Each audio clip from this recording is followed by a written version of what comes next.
Hey guys, this is Practical Gaming and welcome back to another installment of the top 3 indie games that I've found in the past month. Now the indie games that I've gone for this month are a bit different to what I usually go for in terms of gameplay, very similar in terms of aesthetic. But I thought to kind of change up a little bit and go for something different. Now as always, I'll leave a link to the Steam pages in the description below so that you guys can check them out for yourselves. So, let's get into it. First up we have Rosen Lock It by Whistling Wizard, a 2D action-adventure side-scrolling game that is set in the Wild West. Now I found this game via Twitter through the indie dev hashtag, which if you're looking for indie games is a good place to start, and it's currently in very early alpha, so I could only play the very short demo. But I thought I'd give a shout out to the game because I believe it has a bunch of potential. From what I can gather, you play as Rose, a masked and mysterious gunslinger who has been blackmailed and hoodwinked by a dark and malicious spirit.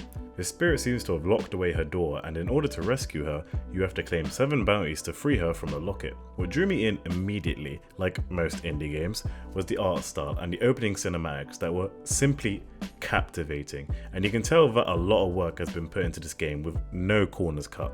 They really tried to set the mood with the black bars and the pelting rain in the background, and the range of backgrounds and colours used was very inviting and absolutely beautiful to look at.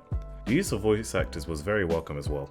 It's not something you see too often in indie games, but I was impressed by the voices used for both Rose and Lock It, which I presume is in studio. Well, I guess we need to blast through those chains. Be careful. The gameplay so far is your standard side scroller. You can jump, run, and roll past objects whilst being able to shoot with your gun at the enemy. All these gameplay aspects culminated in the boss fight at the end, which was actually quite difficult, though partly due to the fact that I had very little time to get accustomed to the controls. I'm looking forward to seeing how this game develops in the future, and we'll definitely have another look at it later on when there's a full game to review. Next we have Pumpkin Jack by Nicolas Maisonier, a spooky, scary 3D platformer that is still in development but I thought deserved to be mentioned. In this game the world is at peace and everyone seems to get along.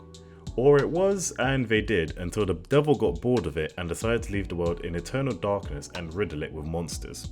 To combat this, the humans called upon a powerful wizard which can stop the curse. However, the devil had his own ideas and decided to fight back by sending his loyal servant Jack in the form of a pumpkin.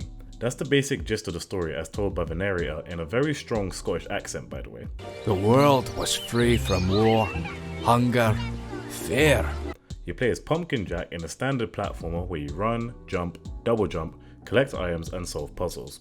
You start with nothing at the start, but eventually get the chance to wield 2 sorts of weapons. Your first is the crow, which you can send to attack your opponents from afar, though it has a slow refresh rate so it's best to use it sparingly. And secondly, you have your shovel, which you can use for direct attacks on your enemies. However, there is slightly more to this game, which they alluded to with the puzzles you have to solve. At times, you'll have to detach from your body and use your surroundings to solve a problem that will help you progress in the game. When playing Pumpkin Jack, I found the surroundings colourful and interesting, with it definitely suiting the theme of the game, whilst the movement of the character was solid and not too janky, which can be a problem for some indie games. When looking at this, it can be hard to believe this was all done by one person, which is extremely impressive. However, this doesn't mean the game is above criticism, even if it is a demo. I have 2 main issues with the game. A minor one being the lack of controller support, even though it says on the screen this is supported.